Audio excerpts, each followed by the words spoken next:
Month का business monthly current affairs magazine देख रहे थे, जिसमें मेजर जो पोर्शंस हैं like polity and governance, international relationship, आपका इकोनॉमी हो गया, इन्वायरमेंट हो गया, ये सब जो है हमने कवर अप कर लिया था।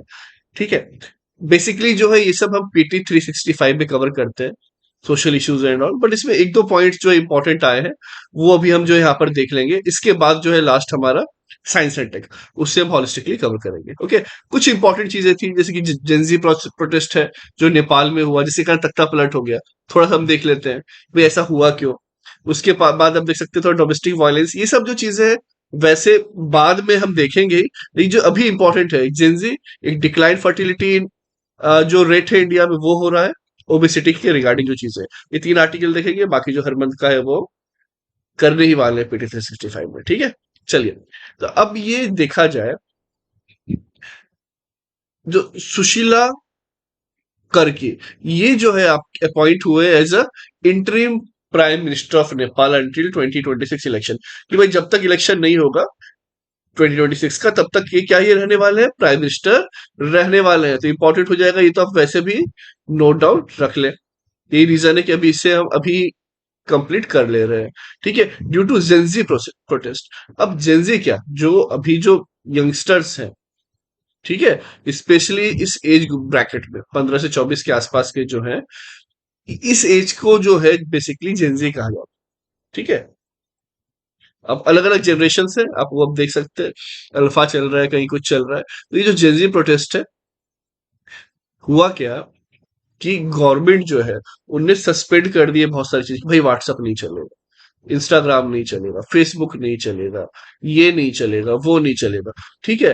अब इसके कारण क्या हुआ कि इन लोगों को बुरा लग गया यार, 15 से 24। अभी तो मैंने अपनी सोना बाबू को आई लव यू मैसेज किया था, कल होके रिप्लाई भी नहीं आया, इन्हें बंद कर दिया। समझ रहे हैं। अभी तो मेरा ये चल रहा है। द रीजन बीइंग कि इस चीज पे इतना प्रोटेस्ट हो जाता है कि प्राइम मिनिस्टर को ये कर देते हो। समझ रहे हैं। एप्स में है, इंडिया में भी टिकटॉक बैन हुए। जो भी चीज जरूरी होती है, हो सकता है कुछ चीजें कि भाई फ्रीडम ऑफ स्पीच के नाम पे कुछ चीजें नहीं होनी चाहिए, लेकिन क्या जो 30+ है, क्या वो सब आए थे इस प्रोटेस्ट के लिए कि गिरा दिया जाए? नहीं। या 40+ आए? नहीं। इन लोगों ने ही मिलकर एक तरीके से तख्ता पलट कर दिया। हम एक तरफ खूब सुनते हैं किस चीज का, कि आर्मी ने जो है पूरा तख्ता पलट किया। ठीक है। कहीं कुछ और सुनते हैं कि नक्सलाइट जो थे वो सब मिलके कुछ कोशिश कर रहे हैं सरकार गिराने की। लेकिन जेंजी ने गिरा दिया क्योंकि व्हाट्सएप, इंस्टाग्राम, फेसबुक ऐसी चीजें बंद। आई बात समझ में। उनको बोला गया कि आप फ्रीडम ऑफ एक्सप्रेशन को कर्व कर रहे हो। क्या फ्रीडम ऑफ एक्सप्रेशन को आप कर्व कर रहे हो? देखिए, ठीक है, बात सही है, बट इस चीज पे आके अगर हर चीज पे ये होने लग जाए, इस तरीके से तख्ता पलट, तब तो हो ही गया देश का, वरना भंटाधार हो जाओगे। Corruption and lack of accountability. तो अब इसमें कहा कि हाई प्रोफाइल स्कैम हो रहे हैं, lack of progress on legal reforms led to public mistrust. पर इस पे जो आपको जो क्वेश्चन पूछा जाएगा अगले साल, कि क्या हम इतने ज्यादा इस चीज के अधीन हो चुके हैं, इसके एक तरीके से नशे में है। आप एथिक्स के पेपर में समझिए, या किसी भी सोशल इश्यूज का टॉपिक समझ के करिए, कि इसके कारण एक ड्रग्स की तरह ये हो गया है कि अब अगर ये चीज हमें नहीं मिली तो हम इस तरीके से सरकार भी जो है पलट सकते हैं। तो इसका मतलब उसमें जो न्यूज जो हम कंज्यूम कर रहे हैं, कितनी सही होती है गलत होती है वो हम सबको भी पता है। तो कहीं ना कहीं जो वहां से अमेरिका बैठ के, भाई व्हाट्सअप वहीं से, फेसबुक वहीं से, इंस्टाग्राम वहीं से, मेजर मेजर सारी चीजें जो है वहीं से ही। ठीक है। तो आप ये बैन भी नहीं कर सकते हैं। आई बात समझ में। तो ये चीजें जो है इतनी इम्पैक्टफुल है, क्योंकि नेपाल का लगभग 21% पॉपुलेशन जो है ना, 15 से 24 साल के बीच में। मतलब सोचिए कितनी बड़ी बात है। लगभग लगभग आप कह सकते हैं कि 1/5 से भी ज्यादा 15 से 24 के बीच में।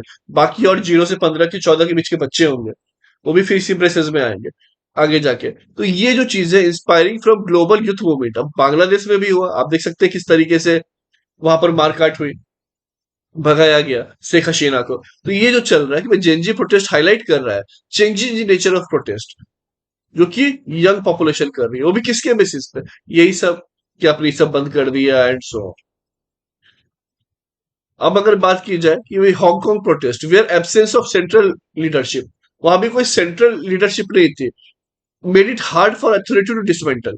मतलब मानिए कि आगे बढ़ के 4 नेता है, वो उसके पीछे सारी आवाम है, तो क्या होगा ऐसे में?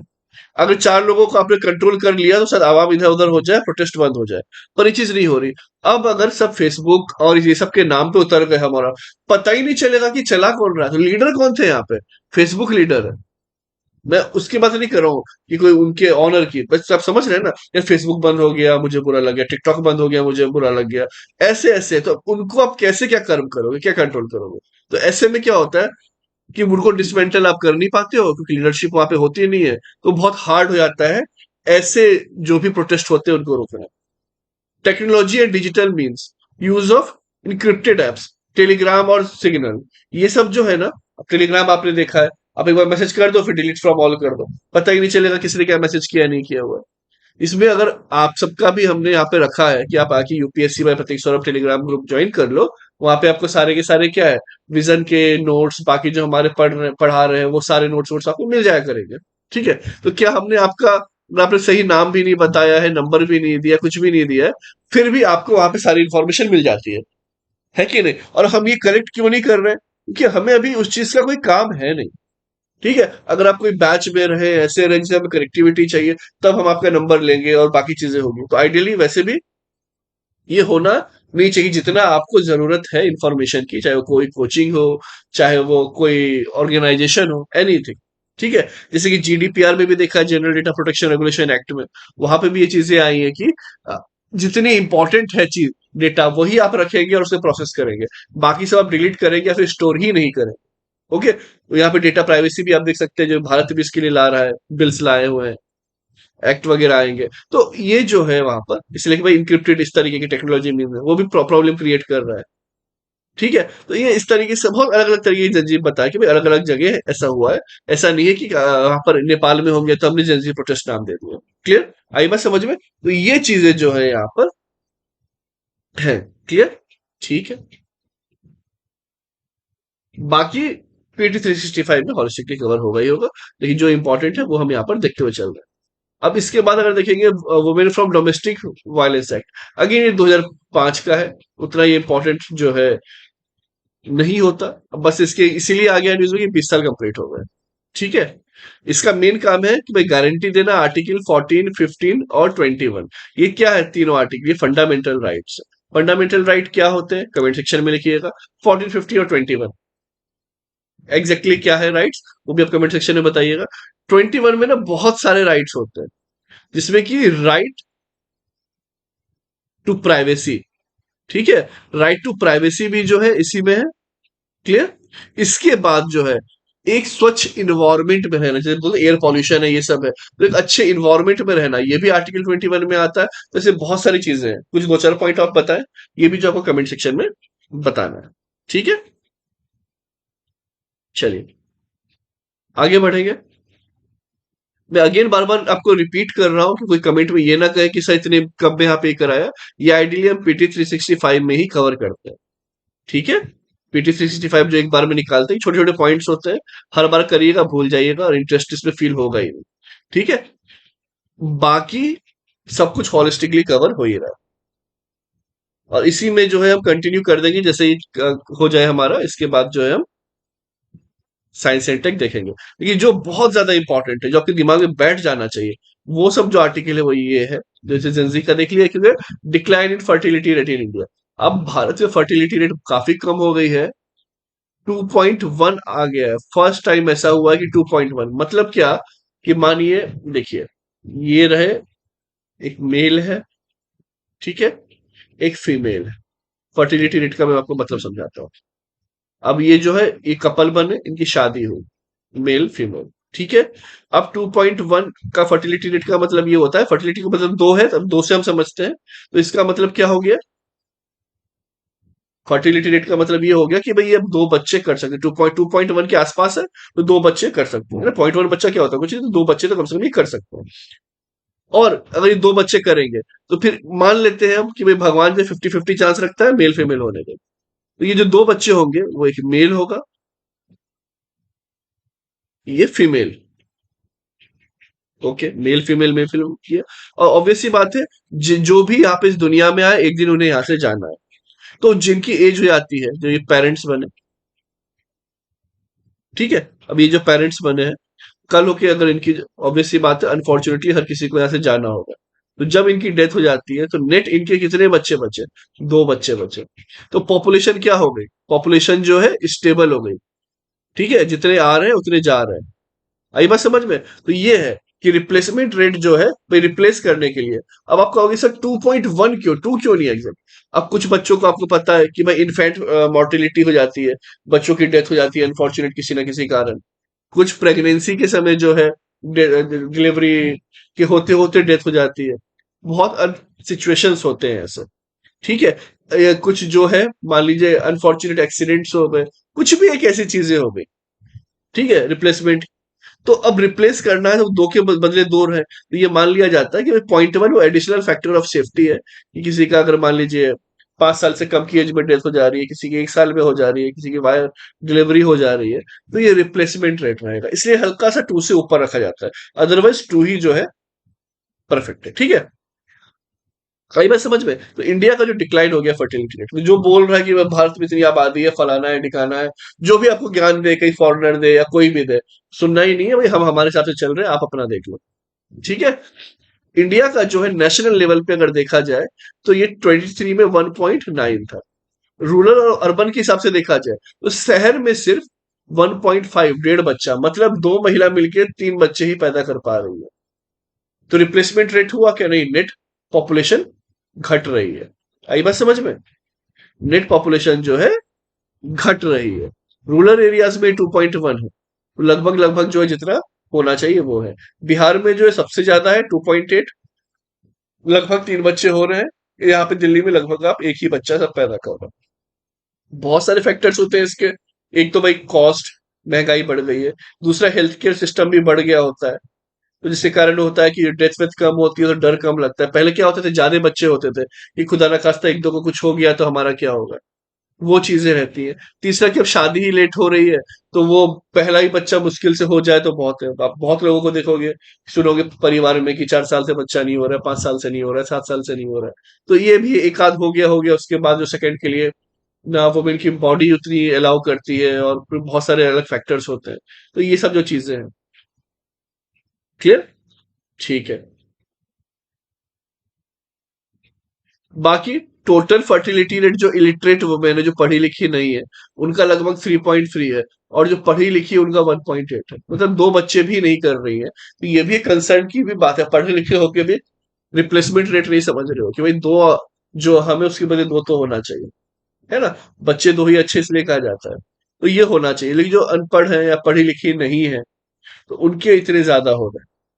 तो इसलिए आपको कहीं कहीं दिखाई देगा कि अब जब कहते हैं कि जो मुस्लिम आबादी है बढ़ रही है, बहुत सारे उनके अगेंस्ट जो न्यूज आती है, रीजन यही है कि वहां पे जो है उतनी अभी भी साक्षरता नहीं है, जिसके कारण जो है ये उनके एंड से आपको कहीं ना कहीं ज्यादा दिखेगा। अबाउट 3 बच्चे जो है नॉमिनल दिखाई देंगे, 3 से 4 बच्चे भी जो नॉमिनल दिखाई देंगे।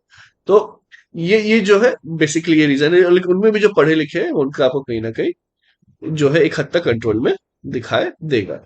क्लियर? तो ये भी याद रखना, इलेक्टेड और इलिटरेट। अब ऐसा क्यों? देखिए, इलिटरेट में क्या होता है कि अक्सर जल्दी शादी हो जाती है। अब भाई बेटी क्या करेगी घर पे, 18 साल की हो गई है, 20 साल की हो गई, अब शादी कर देते हैं। ठीक है। अब 20 से लेके 35 तक एक फर्टिलिटी रेट होता है कि बच्चे जो है हो जाते हैं।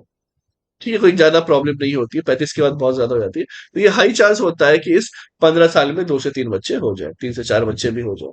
ठीक है।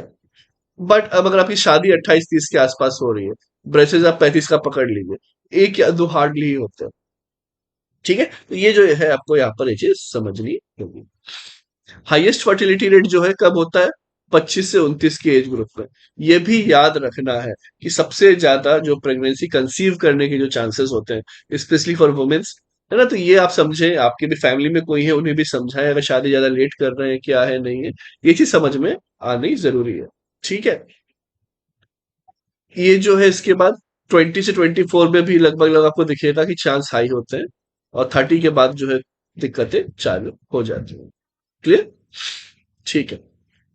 रूरल वर्सेस अर्बन की बात की जाए तो आपका जो क्रूड बर्थ रेट जो है ये इतना है, अर्बन में कम है, ऑब्वियसली कम ही है। ठीक है। बिहार यहाँ पे सबसे ज्यादा है, तो ये याद रखेंगे, इंपॉर्टेंट हो जाता है। बाकी अब तमिलनाडु से सबसे कम है, तो ये सब जो चीजें हैं काफी जरूरी है। नोट डाउन रखेंगे। क्लियर? अब ओबेसिटी एंड ओवरवेट ये भी एक बहुत इंपॉर्टेंट चीज है, क्योंकि जो एडोलेसेंट है, जो बच्चे लोग हैं, उनमें ये चीजें आ रही हैं। या तो वो अंडरवेट है, वजन कम है, या फिर ओवरवेट हो जा रहा है। दोनों चीजें जो है काफी ज्यादा खतरनाक है। ठीक है, अंडरवेट हो चाहे ओवरवेट हो, दोनों चीज। पहले तो अंडरवेट की दिक्कत थी, अब जब सबके पास पैसा आ गया है, लो बेटा ये भी खा लो, पिज्जा भी खा लो, बर्गर भी खा लो, चॉकलेट भी खा लो, शुगर कितना जा रहा है, फैट कितना जा रहा है, कोई यहाँ पे ध्यान नहीं दे रहा है। ठीक है, तो 1 in 20 children under 5, age of 5, and 1 in 5 children and adolescent जो है 5 से 19 के बीच में, वो ओवरवेट। बच्चा जो 5 साल से कम का है वो भी ओवरवेट में आ रहा है, और 5 से 19 में 20% बच्चे। अब आप कल को क्या बोलोगे, सर हार्ट डिजीज क्यों हो रही है, इतना ये क्यों है? ठीक है, हम सब सिर्फ वैक्सीन वैक्सीन करते रहते हैं, क्या ये रीजन है? हम अपनी गलती नहीं देखते। अरे वैक्सीन तो बचपन में हेपेटाइटिस की भी लग रही है, वैक्सीन तो दुनिया भर की चीजों की लग रही है कि नहीं? तो जो कि जरूरी है, वही उसी के कारण तो हमारी लाइफ एक्सपेक्टेंसी बढ़ी है। लेकिन ये जो चीज जो हमारे हाथ में पैरामीटर है, हम उस पर ध्यान ही नहीं देते। और जो लोअर मिडिल इनकम कंट्रीज है, वहां पे ओवरवेट की और ज्यादा दिक्कत हो गई, लगता है कि थोड़ा आ गया है, बच्चों को खिला रहे पिला रहे, बहुत ही अच्छा काम कर रहे हैं। जितनी जरूरत है उतना ही करें, है ना? तो ये जो चीजें यहाँ पर काफी इंपॉर्टेंट हो जाती है। और जब आप खिला रहे हो अल्ट्रा प्रोसेस फूड, चिप्स दे रहे हो, कुछ भी दे रहे हो, उसके कारण सॉल्ट बहुत ज्यादा चला गया, शुगर चला गया, अनहेल्दी फैट्स चले गए।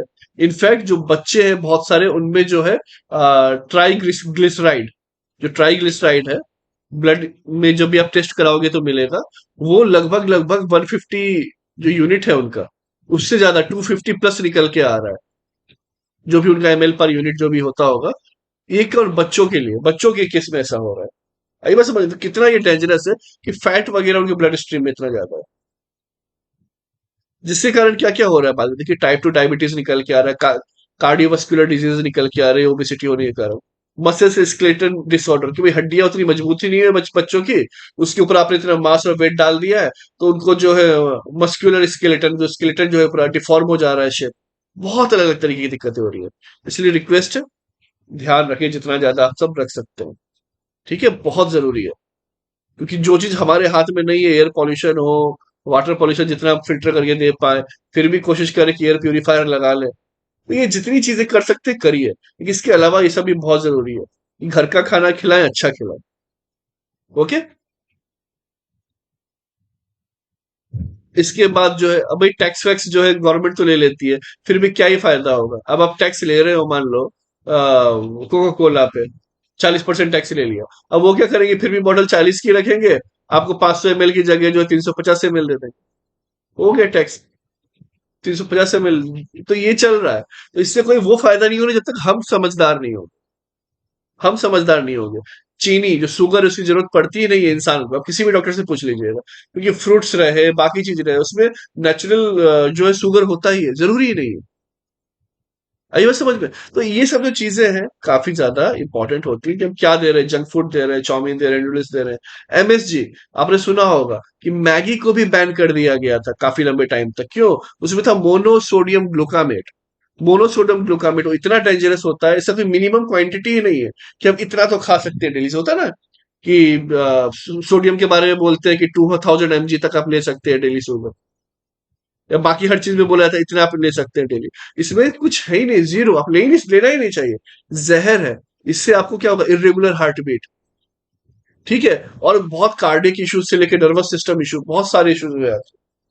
तो काफी जानलेवा है। और ये क्या होता है कि इतना ज्यादा एडिक्टिव होता है कि लोगों को लत सी लग जाती है। नेचुरल भी एमएसजी होते हैं, जो प्याज वगैरह, तो हम टेस्ट के लिए प्याज भी लेते हैं, वो सब ठीक है, लेकिन जो आर्टिफिशियल एमएसजी होते हैं वो बहुत डेंजरस होते हैं। वो सब नहीं लेना है, खासतौर पे जंक फूड वगैरह में डाल के दिया जाता है। ठीक है, आई बात समझ में? तो इसीलिए यहाँ पर जितनी भी इंपॉर्टेंट चीज थी, आप सबको बता दी गई है। क्लियर? यहाँ पर जो हमारा मेन मोटिव होता है कि भाई आप सबको जागरूक भी करना, जो इंपॉर्टेंट है एग्जाम पॉइंट ऑफ व्यू से वो भी रखना, और इस समय क्या कितना जरूरी है एक टाइम्स के पर्सपेक्टिव से, वो भी देखना। और जब बाद में आएगा ही पीटी, वहां पे हम वो चीज को यहाँ पे कवर अप कर लेंगे। ठीक है, अब ये सब जो भी चीजें हैं, जेंडर गोल एंड ऑल, ये सब कुछ वहां पे कवर होगा। ये छोटे छोटे पॉइंट्स होते हैं, अब इतने में खत्म हो गया तो ना वो मजा भी नहीं आता पढ़ने में। एक ही बार में आप जब 6 महीने का पढ़ेंगे पूरा, उठा के, तो वो लगेगा कि हाँ यार ये थोड़ा वर्थ है। ठीक है, चलिए अब देखेंगे हम साइंस एंड टेक्नोलॉजी। ठीक है, देखिए ये जो मैगजीन है लगभग लगभग आपकी 7-8 तारीख तक आई थी। आज जो है 20 तारीख है। ओके, दिवाली का दिन है। Happy Diwali to all of you. तो ये यहाँ पर कंप्लीट हो गई। ठीक है, तो पार्ट बाय पार्ट लाएंगे। बस ये कहना है हमारा कि जब भी मैगजीन आएगी उसके 15 दिन के अंदर ये पूरी कंप्लीट हो जाया करेगी। ठीक है, तो इससे क्या होगा, पार्ट बाय पार्ट आप सब कंप्लीट कर पाएंगे। साथ में एक बार जो क्लब्ड वीडियो आया करेगा वो वहां पे आप देखिए, चाहे तो रिवीजन, मतलब 20 दिन बाद आप रिवीजन फेज पे रहिएगा। ठीक है, इसलिए हम एक साथ नहीं करते, वरना क्या है वो बहुत बोरिंग हो जाता है। और इतना हमारे पास भी टाइम कंटिन्यूअसली रहता नहीं है कि करें। और उसमें क्या होगा ना कि मोनोटोनस सा एक टोन बन जाता है ना, हर बार आते हैं एनर्जी के साथ, फिर आपको पढ़ाते हैं तो आपके लिए भी ज्यादा बेटर रहेगा। और आप भी जो है वो एक एक एक 2-2 घंटे की वीडियोस को साथ में कंप्लीट करते हुए चलिएगा, वो आपके लिए बेटर है। ठीक है, तो आपको ये भी कोई क्वेरी नहीं है कि आपने लिया है, विद इन 15 डेज जो है आपका ये कंप्लीट हो जाएगा। क्लियर, चलिए अब artificial intelligence and health care. अब एआई एआई जो है ये जो आ रहा है, अब देखिए प्लीज, अब चैट जीपीटी से लेके आप कुछ भी जो है आप ये करके देखिए चैट जीपीटी, या फिर आप व्हाट्सएप अगर यूज करते हैं तो व्हाट्सएप पे भी मेटा एआई करके ऐसा एक लोगो बना हुआ रहता है गोल सा। उस पर क्लिक करके आप वहां पे कोई भी कमांड डाल सकते हैं, जैसे सिंपल सा कि kindly create UPSC schedule for me being a working professional working from 9 to 5 PM। वो आपको जो है कि स्केड्यूल बना के दे देगा कि कब क्या पढ़ना चाहिए नहीं पढ़ना चाहिए, इसको और कैसे रिफाइन करते हैं। ये आप धीरे धीरे और उस पर कमांड डालिएगा तो आपको समझ में आएगा। एक वीडियो ऑलरेडी इस पे बना के रखी हुई है। क्लियर, वो जो है वीडियो ऑलरेडी बना के रखी हुई है, वो आपको लगे तो हम पिनअप भी कर देंगे। ठीक है, तो इससे आपको चीज समझ में आएगी कि भाई आर्टिफिशियल इंटेलिजेंस जो है हर जगह यहाँ पर यूटिलाइज हो रहा है। ओके, हर जगह यूटिलाइज हो रहा है। आप अपने यूपीएससी प्रिपरेशन में कर सकते हैं, हेल्थ केयर में कर सकते हैं, और ना जाने कहाँ का। तो इसीलिए इंडिया ने भी ज्वाइन किया है health AI global regulatory network, GRN, global regulatory network, जो कि क्या है, हेल्थ से रिलेटेड जो भी आर्टिफिशियल इंटेलिजेंस जो आप यूज करिएगा to strengthen oversight of AI in health care. आई बात समझ में।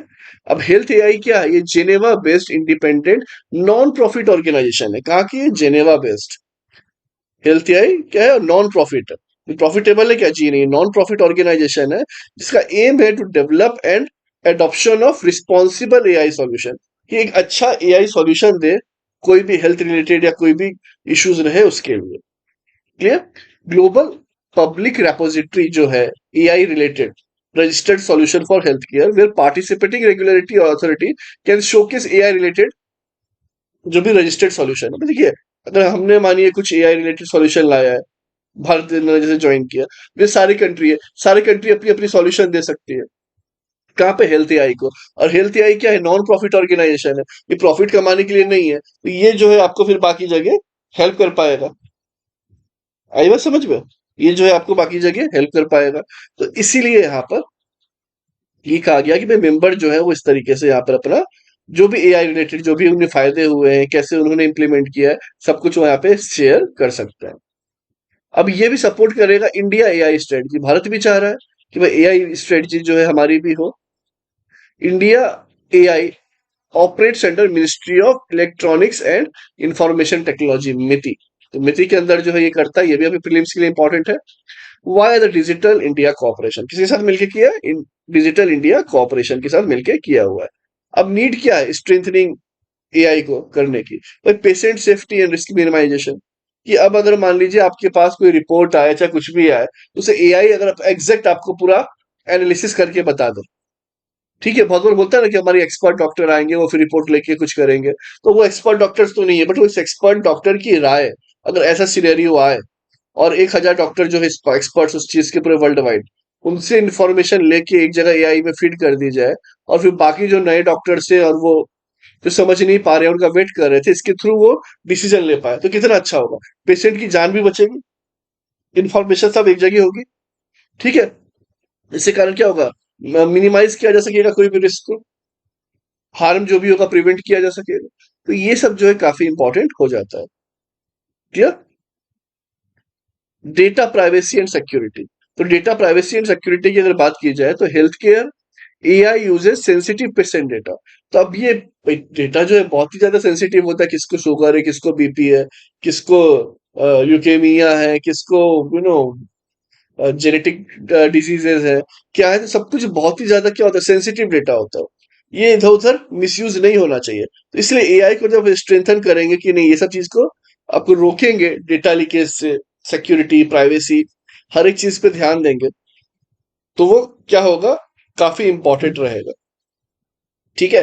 Transparency and accountability. अब जैसे बहुत सारे जो एआई सिस्टम है वो ब्लैक बॉक्स की तरह काम करते हैं। They generate result without explaining how they arrived at them. ये तो बताते ही नहीं है बहुत सारे कि भाई किस लिंक के थ्रू आपने ये बताया, कहाँ से आपने ये पढ़ लिया, कि डब्ल्यूएचओ की रिपोर्ट जैसे लिख दे वहां पे कि भाई एज पर WHO report this diseases will require this particular procedure where generally prescribed medicines are ABCD, जो भी उसके नाम है, ठीक है, ये ऐसे करके दे तो ठीक है। बट अगर वो बता ही नहीं रहा है कि डब्ल्यूएचओ कहाँ से उठा के ला रहा है, तो इसमें प्रॉब्लम हो जाएगी। भले वो डेटा सही है या नहीं, हम कैसे माने। तो ये जो है अभी ट्रांसपेरेंसी एंड अकाउंटेबिलिटी की बात चल रही है। एथिकल यूज एंड फेयरनेस, कि भाई एथिकल यूज हो डेटा का, ऐसा नहीं कि आप डिस्क्रिमिनेशन कर रहे हो, कि बोल रहे हैं कि भाई गोरे काले में कोई डिस्क्रिमिनेशन कर दिया है, कि और कुछ वैसे जबरदस्ती का कुछ सॉफ्टवेयर ऐसा डिजाइन किया हुआ है। वो चीज नहीं होनी चाहिए, एथिकली डिप्लॉय होना चाहिए एआई टूल। ठीक है। वो एथिकली डिप्लॉय होना चाहिए। पता चल रहा है कि आपको कुछ कंट्री ने जिसे बना दिया, उनका बोलना होता है जैसे कि जो मुस्लिम लोग होते हैं, जनरली उनका कहा जाता है कि हम कोई भी ऑर्गन ट्रांसप्लांट या कोई भी चीज दूसरे सिर्फ मुस्लिम से ही लेंगे, बाकी से नहीं लेंगे। ठीक है। ऐसा माना जाता है, और इस तरीके की कोई सॉल्यूशन ना देने लगे कि आप पूछ रहे हो कि क्या ये एक्स वाई जेड पर्सन का ये उसके मतलब मान लीजिए जो भी है, ब्लड टाइप ये है, और सब कुछ सिनेरियो ये है, आरबीसी ये है, प्लेटलेट्स ये है, और वो किडनी डोनेट करना चाहता है। ठीक है। जैसे हमने स्वामी प्रेमानंद जी के बारे में देखा है। और इधर दूसरे साइड जो है, कोई एक डोनेट करना चाहता है। ठीक है।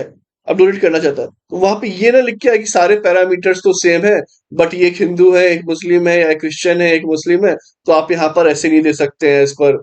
तो ये एथिकल, ये सब चीजें होनी भी जरूरी है और समझना जरूरी है कि भाई ये सब चीज के चक्कर में नहीं पड़ना है, जो कि यहाँ पे लिखा हुआ है। बेस्ट पॉसिबल जो सॉल्यूशन है वो देना, आपको ऐसा कुछ डिस्टिंग्विश नहीं कर देना। आई बात समझ में? आपको जो है डिस्टिंग्विश नहीं करना। क्लियर? ठीक है।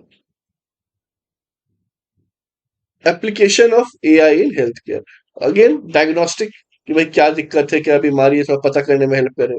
हॉस्पिटल और क्लिनिकल सेटिंग्स वगैरह में रोबोट्स वगैरह जो सर्जरी कर रहे हैं, देख सकते हैं हम एम्स दिल्ली और इस सब में, वहाँ हेल्प करे। AI in health data management, कि किस तरीके से Ayushman Bharat digital health mission है, तो इसमें पता चल सके ना किसको क्या बीमारी है, नहीं है, पूरा डेटाबेस वगैरह प्रॉपर है, तो एआई का वहाँ पे बहुत ज्यादा यूज होगा। क्लियर? एआई का जो है वहाँ पे बहुत ज्यादा यूज है। यही सब चीजें हैं यहाँ पर। एथिकल चैलेंजेस क्या है? Justice and fairness, AI should enable equitable access and unbiased decision. किसी पे ये होकर डिसीजन नहीं देना है उसे, ये कि किसी पे फोर्स में आके दे रहा है, और ये वो चीजें यहाँ पर नहीं होनी चाहिए। Preventing the widening of health care inequalities, preventing the widening of health care inequality, तो ये जो चीजें हैं काफी यहाँ पर इंपॉर्टेंट हो जाती है। पेशेंट कंसेंट एंड प्राइवेसी, तो इसको सेफ गार्ड करने की जरूरत है। एआई भाई सेफ गार्ड करे कि भाई बोल दिया है ये चीज कहीं और आपको नहीं करनी है। ठीक है। ये चीज जो है अभी आपको नहीं करनी है। ठीक है। कि ये कंसेंट हमने दिया हुआ है, आप यूज करें अपने लिए एआई, लेकिन आप ये नहीं करिएगा कि यार अब इसका तो हम कहीं और यूटिलाइज कर लें, या फिर ये जो है कहीं और हम सेल कर दें इंफॉर्मेशन को। आई बात समझ में? तो कंसेंट जो है हमेशा रहना चाहिए, कि अगर आप मेरा डेटा आप यूज कर रहे हो तो मुझसे पूछ के ही करो कि क्या मैं इस डॉक्टर को ये डेटा भेज सकता हूँ क्या, ताकि वो आपका डायग्नोस कर सके। तो ये चीज होनी बहुत जरूरी है। मिस इन्फॉर्मेशन और डिह्यूमनाइजेशन, एआई जो है एरर्स और over Reliance can spread miss information. तो भाई एआई जरूरी नहीं है ना कि कहीं एक पॉइंट पे मान लीजिए वो गलत हो गया, और उसी गलत को इन्फॉर्मेशन को लेके वो आगे उस पर और रिजल्ट देगा और रिजल्ट देगा। देखिए इस मिस इन्फॉर्मेशन भी स्प्रेड हो सकती है। And reduce meaningful patient provider interaction. भाई जो डॉक्टर के साथ जो हम इंटरेक्शन होता है वन टू वन, वो चीजें खत्म हो जाएंगी। ठीक है, तो ये सब जो है प्रॉब्लमेटिक होती है। ठीक है, आई बात समझ में? चलिए, तो ये आपका इंक्लूसिविटी एंड एक्सेस चैलेंजेस, इस पे अगर हम बात करें तो रिप्रेजेंटेशन बायस आप देख सकते हैं कि वो representation bias is present when samples from urban, wealthy and concentrated group led to ignoring of sample of rural indigenous groups वगैरह जो होते हैं। मतलब भाई आपके आपके पास सैंपल आ रहा है, कुछ वैसा आ रहा है, आप क्या बोलो ये रिच है, इसका पर कैपिटा इनकम देख लिया, ये पैसा लगा सकता है, तो इसको पहले इलाज करो इंस्टीड ऑफ इसे। इस तरीके के भी जो हो सकते हैं सिस्टम बना दिया जाए कि भाई सब कुछ आप चेक कर लो, ये कर लो, 100 पेशेंट है और हमारे पास 50 की बैंडविड्थ है, पैसे के साथ सॉर्ट कर लो। तो ये सब चीजें नहीं होनी चाहिए, एक्सेस सबको मिलना चाहिए। जॉब लॉस का भी खतरा बना रहता है, और एआई कितना रिलायबल होगा ये भी एक टेंशन साथ में बनी रहती है। तो ये सब चीज जो है बेसिकली चैलेंजेस में आपके आएगा। रिकमेंडेशन क्या क्या है, आप जो है इसे पॉज करके हल्का सा देख सकते हैं कि अपने हिसाब से ना कि आप क्या क्या रिकमेंडेशन दोगे। बाकी डब्ल्यूएचओ गाइडलाइन जो है वो इंपॉर्टेंट है, ये तो हम अपने हिसाब से रिकमेंडेशन दे सकते हैं। ये क्या, प्रोटेक्ट ऑटोनॉमी, ऑटोनॉमी को प्रोटेक्ट करने की यहाँ पे बात की गई है। प्रमोट किया जाए ह्यूमन वेलबींग, ह्यूमन सेफ्टी और पब्लिक इंटरेस्ट। तो इसे प्रमोट करना है कि भाई ह्यूमन वेलबींग, ह्यूमन सेफ्टी को पहले देखना है। ठीक है, तो ये प्रिंसिपल्स होने चाहिए एआई के, आर्टिफिशियल इंटेलिजेंस के। पहले ही सिखाओ उसको कि भैया wellbeing, human safety, public interest के बारे में आपको सोचना है। ट्रांसपेरेंसी रखनी है, बताना कि डेटा कहाँ से लाए हो, क्या लाए हो, किस वेबसाइट से लाए हो, कौन से रिसर्च पेपर से लाए हो। एक्सप्लेनेबिलिटी, एक्सप्लेन करना है उनको अच्छे नॉर्मल से नॉर्मल लैंग्वेज में।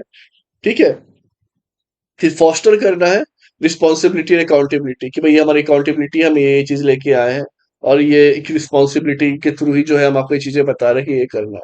ठीक है, promote AI that is responsive and sustainable. ऐसा कोई रिस्पॉन्सिव भी हो कि आप कुछ बताओ यार मुझे तो इस पर डाउट हो रहा है, तो बोले sir let me recheck and confirm from other resources also.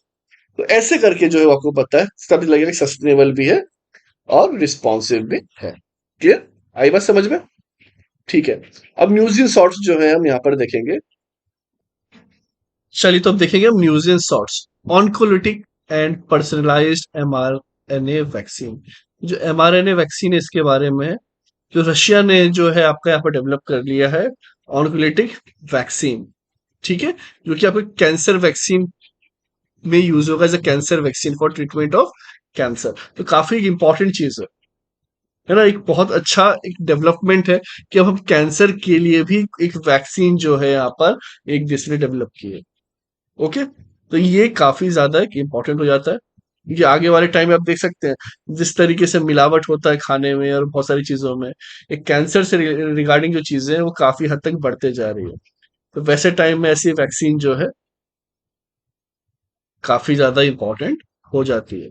Vaccine showed 100% success in pre clinical trial. तो जो देखिए, जब आपको पता ही है, जब कोविड की भी वैक्सीन आई थी तो होता है पहले प्री क्लिनिकल, क्लिनिक के पहले का ट्रायल, जो कि आप मानिए कुछ रैबिट्स पे कर रहे हैं, चूहे पे कर रहे हैं, बाकी ऐसे कुछ कुछ चीजों पे कर रहे हैं। वो जब हो जाता है सक्सेसफुल तो फिर लोगों पे कुछ ट्रायल किए जाते हैं, 8-10 लोग जिनको जो एक्चुअल में वो इश्यू है, वो अलाउ करते हैं कि ठीक है इन बीच में खुदा ना खास्ता कुछ हो गया तो कोई बात नहीं, लेकिन अब ट्रायल करिए। ठीक है, फिर जब सब कुछ, जब सक्सेस हर जगह होता है, फिर वो मास प्रोडक्शन के लिए जाता है। तो सीधे कोई भी चीज मास प्रोडक्शन के लिए नहीं आती है, ये जो है आपको याद रखना है, इंपॉर्टेंट है। ठीक है, initial target of vaccine is colorectal cancer. Cancer, ठीक है, जो कोलोरेक्टल कैंसर होता है, कैंसर का टाइप है। इस पे पहले जो है इंडिया जो इनिशियल जो है टारगेट किया जाएगा, फिर धीरे धीरे जो है बाकी पार्ट्स के लिए भी किया जाएगा। ओके, एमआरएनए वैक्सीन क्या है? Type of vaccine that use a small piece of messenger. M से क्या है? Messenger, R N A messenger. ठीक है, मैसेंजर आरएनए। ये कहा गया to instruct our cell to produce a protein specific to a virus. भाई वायरस के हिसाब से एक प्रोटीन बनाओ और उससे उससे लड़ो। ठीक है, लड़ने की क्षमता बढ़ाओ। तो ये जो है आपका एमआरएनए वैक्सीन है। Okay, mRNA delivers genetic material encapsulated in lipid nano particle. तो ये कैसे mRNA वैक्सीन जो जाती है ना, वो जेनेटिक मटेरियल्स होते हैं इनकैप्सुलेटेड। जैसे कि आप देखिए, अब आप जो कैप्सूल्स वगैरह खाते हैं, इनकैप्सुलेटेड से मतलब समझेंगे। ये एक तो अगर आप आईटी में पढ़ते तो जावा में भी जो इनकैप्सुलेशन वगैरह आता है।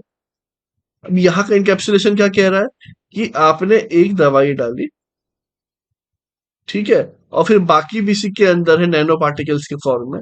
जैसे आप मल्टी विटामिन खाते होंगे, तो उसमें क्या होता है, एक ही में क्या बोल दिया जाता है कि भाई विटामिन बी कॉम्प्लेक्स। आप कोई भी पिकोसुल या कोई भी टैबलेट्स वगैरह ले रहे हैं, तो क्या बोला था, विटामिन बी कॉम्प्लेक्स। इसका मतलब क्या है, उसमें विटामिन बी के जितने भी होते हैं, B12 और बाकी सब कुछ एक ही कैप्सूल के अंदर। कैसे, कुछ B12 के होंगे, कुछ बाकी के होंगे, बी के होंगे। ठीक है, तो ऐसे कर कर ही जो है सबके इंग्रेडिएंट्स को मिला दिया जाता है और एक कैप्सूल के अंदर। ओके, जैसे कि आप मान लीजिए चटपटी सी कोई चॉकलेट खा रहे हैं, तो ये ऐसा चॉकलेट सा है, उसी के अंदर जो है चटपटा मीठा सब उसी के अंदर है, सेम इनकैप्सुलेट कर दिया गया है लिपिड नैनो पार्टिकल्स को। क्लियर। अब जैसे एग्जांपल में बोला गया mRNA वैक्सीन जो है कोविड-19 की, वो क्या करती थी, डायरेक्ट करती थी सेल को कि प्रोड्यूस करिए copy of protein on the outside of corona virus known as spike protein. ठीक है, इस तरीके की आप यहाँ पे जब करिएगा जनरेट, तो वो उससे लड़ेगा। क्लियर। बेनिफिट क्या है mRNA वैक्सीन का, rapid development, can be design quickly once the virus genetic sequence is known. पता चल गया ये दिक्कत है तो फटाक से डेवलप किया जा सकता है। इम्यून रिस्पॉन्स जो है काफी स्ट्रांग होता है, ठीक है, क्योंकि they stimulate both antibodies and T cell immunity और कॉम्प्रिहेंसिव प्रोटेक्शन। तो प्रोटेक्शन के लिए जो है एंटीबॉडी क्या होती है, मानिए कि आपके शरीर में जो है अभी कोविड, आपको या फैमिली में किसी को पता चला कि हो गया और वो ठीक हो गए, जो ठीक हुए तो ऑब्वियस सी बात है, आप ही के जो बॉडी है उसने क्या किया, वहां पे फाइट किया उसके अगेंस्ट, कोविड वायरस के अगेंस्ट। और जब वो ठीक हो गया तो उन्होंने क्या किया, अपने शरीर के अंदर एंटीबॉडी बना ली कि कल होके अगर ऐसा कोई वायरस आएगा तो ये एंटीबॉडी उससे लड़ लेगी और हमें इन्फेक्ट ही नहीं होने देगी।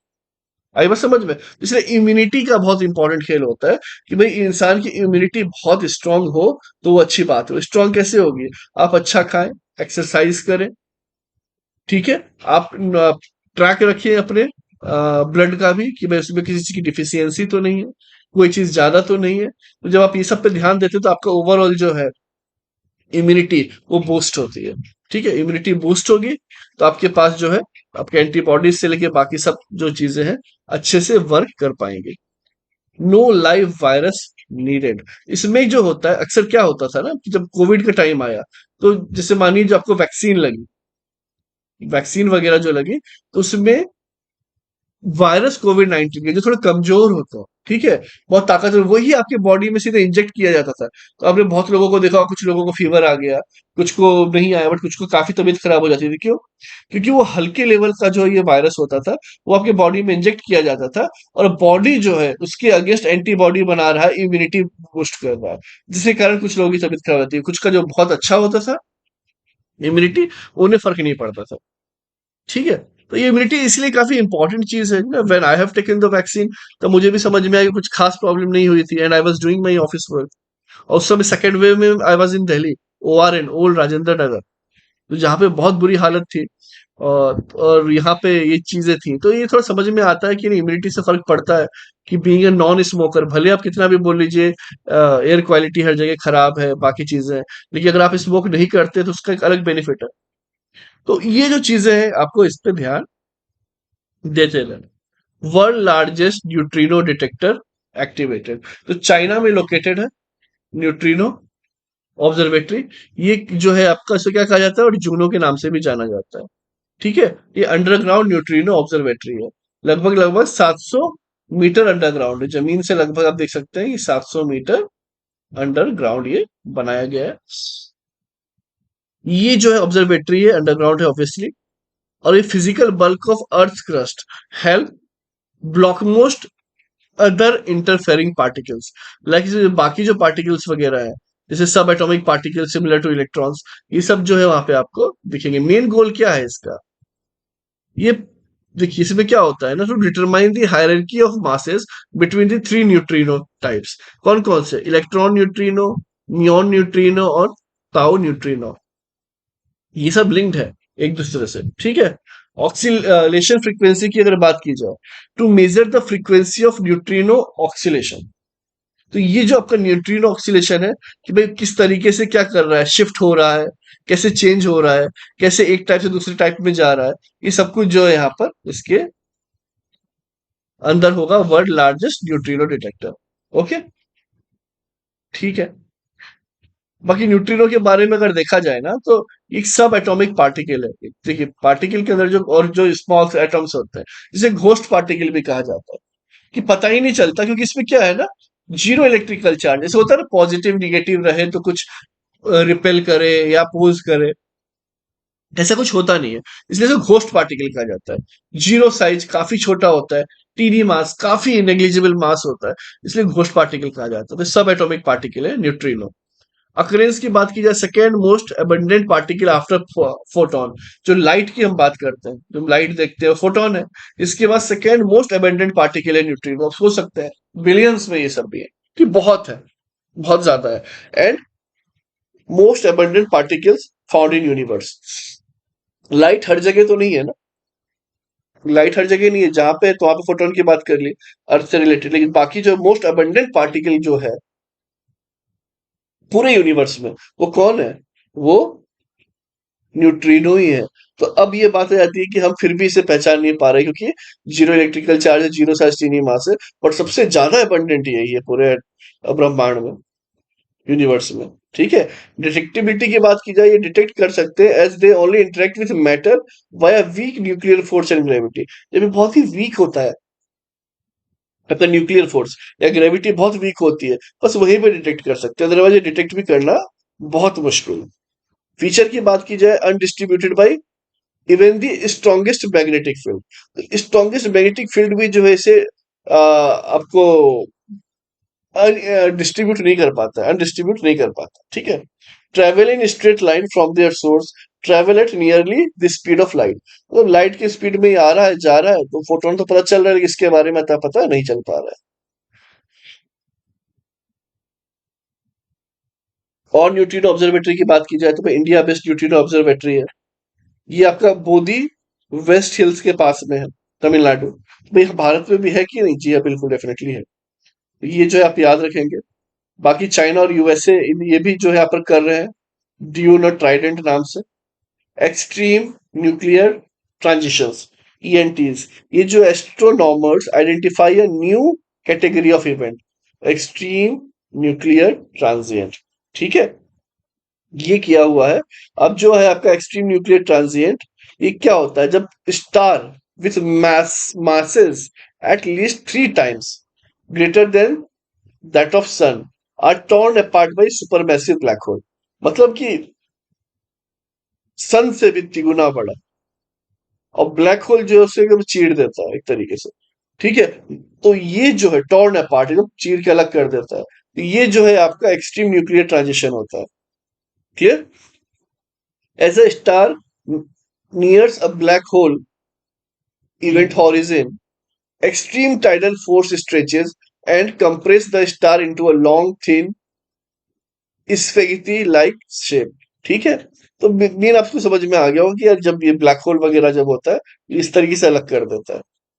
जिसके बाद जो है बहुत हाई अमाउंट में इलेक्ट्रोमैग्नेटिक एनर्जी जो रिलीज होती है, उसी एनर्जी, इसी इमिशन को कहा गया है एक्सट्रीम न्यूक्लियर ट्रांजिशन। आइए बस समझ में, एक्सट्रीम न्यूक्लियर ट्रांजिशन उसे ही कहा गया है।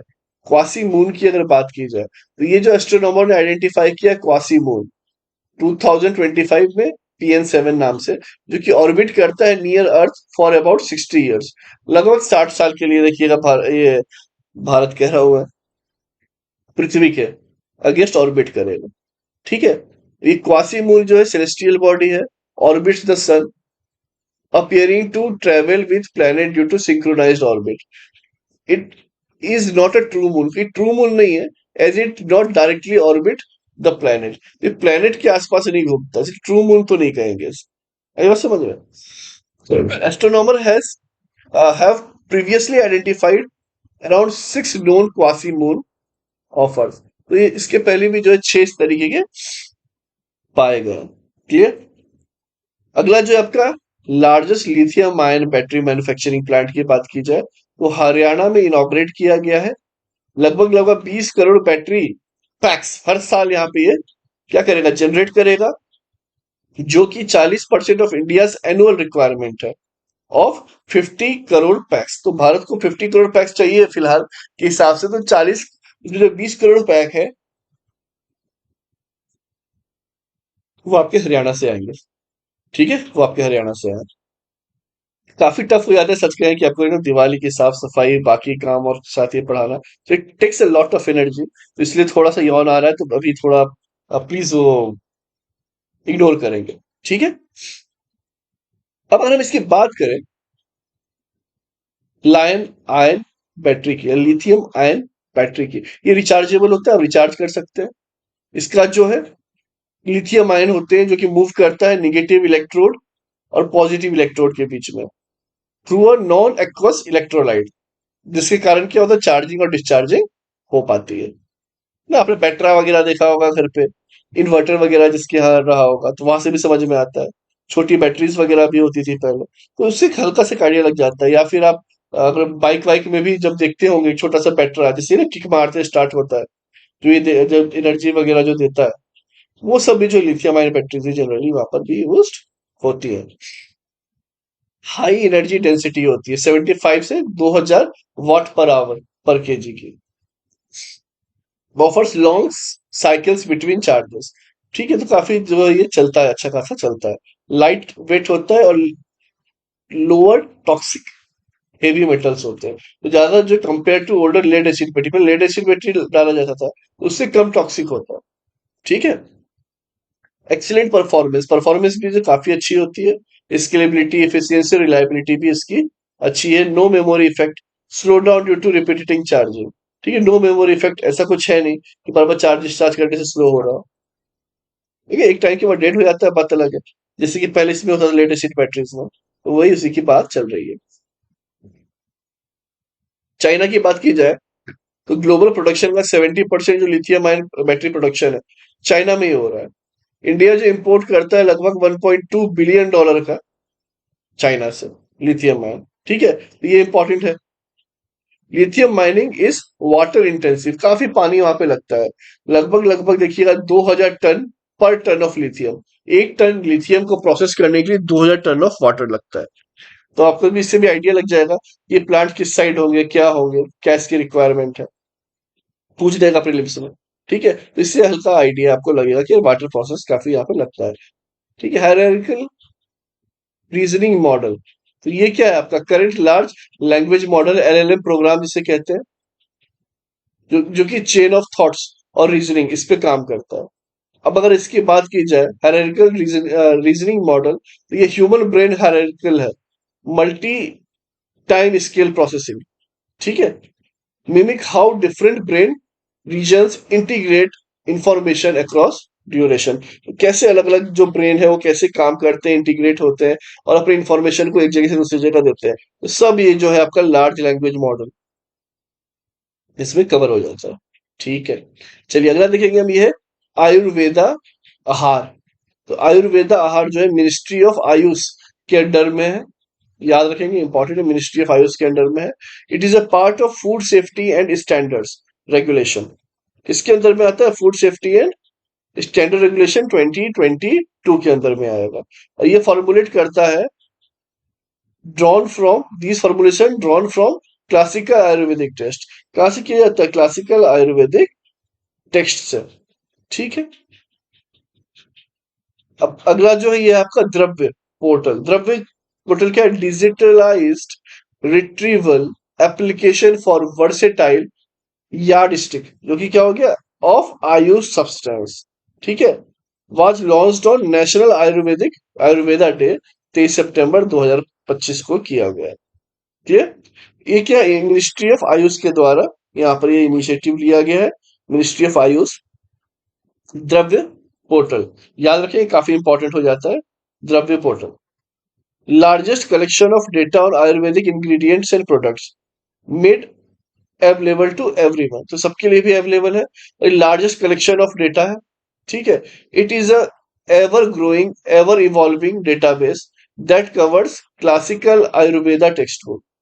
ठीक है, इसमें ये जो है क्लासिकल आयुर्वेदा टेक्स्ट बुक भी कवर होती है, as well as contemporary scientific literature. ये लिटरेचर वगैरह भी सब कवर करता है इस पोर्टल पे। पोर्टल का मतलब क्या होगा? वेबसाइट। ठीक है, हम कोई भी जाते हैं ना abc.com, तो वो क्या, वो पोर्टल है। amazon.com पोर्टल है, फ्लिपकार्ट पोर्टल है। तो ये इस तरीके से चीजें जो है यहाँ पर होती है। क्लियर? बाकी जो मैगजीन है, आप लिंक पिन अप रहते हैं वीडियोस में, वहां से ले सकते हैं। टेलीग्राम चैनल पे सॉफ्ट कॉपी मिल जाएगी। ओके, और अभी तक आपने चैनल सब्सक्राइब नहीं किया है तो चैनल सब्सक्राइब कर लें। देखिए, इसमें जो है 29 रुपीज में एक टोकन वीडियोस रहते हैं, जिसमें कुछ वीडियो आपको एक्सेस होगा। सिर्फ 59 रुपीज पर मंथ में जो है आपको पूरा विजन मंथली आपका एक्सेस हो जाएगा। 89 रुपीज में जो ज्वाइन बटन है, वहां पे आपको PT 365 प्लस विजन मंथली हो जाएगा, और 119 रुपए में भी सारे वीडियोस करंटली अवेलेबल है। ठीक है, तो इससे अच्छा कुछ हो नहीं सकता। तो अभी से अभी आप ज्वाइन करें और अपनी प्रिपरेशन कंटिन्यू रखिए। अगर आप विजन से डायरेक्ट पढ़ना चाहते हैं तो उनकी फीस जो है 10,000 रुपए है, तो वहां से भी पढ़ सकते हैं। उसकी भी लिंक जो टेलीग्राम चैनल पे डाल दी गई है। ठीक है, तो ये आप पर है, आपको कैसे पढ़ना है, क्या पढ़ना है, चॉइस इज योर्स।